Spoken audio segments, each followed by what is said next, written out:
Merci Monsieur le Président, Madame la Ministre.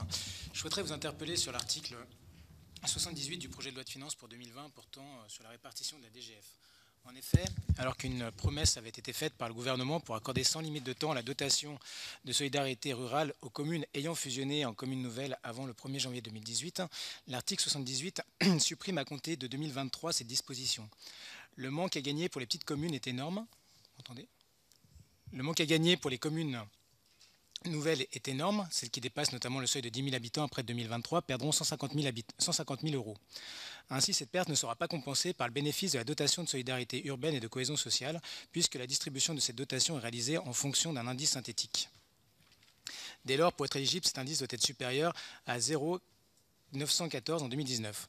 La suppression annoncée de la DSR, conjuguée à la perte du bonus de la DGF, réduira de manière ostensible la capacité d'investissement des petites communes.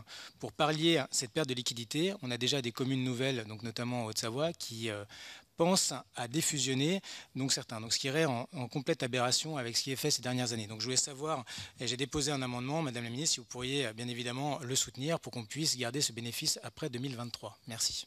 Merci. Mais, Monsieur Pellevat, je n'ai pas très bien compris ce que vous m'avez dit. D'abord, ce n'est pas le sujet d'aujourd'hui, mais je veux quand même essayer de vous répondre. On n'a pas supprimé la DSR. Pourquoi vous dites qu'on a supprimé la DSR ?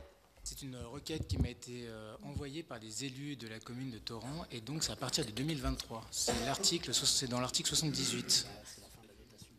Ouais. Non, mais on a fait la vérification.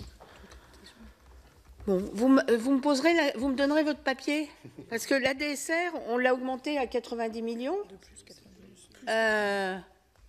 Donc je ne vois pas quel est le sujet. Non, c'est une commune nouvelle qui a dépassé le seuil des 10 000 habitants et du coup qui va perdre le bénéfice.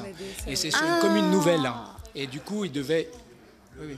Bon alors, oui. Ah ben, c'est un cas particulier. Vous allez me donner... on va regarder. Oui, tout à fait. Mais si c'est une commune nouvelle... évidemment, elle entre dans un autre système, ça doit être pour ça. Ils avaient eu des garanties et du coup se retrouvent à 2023, donc c'est là où elles veulent. On va regarder.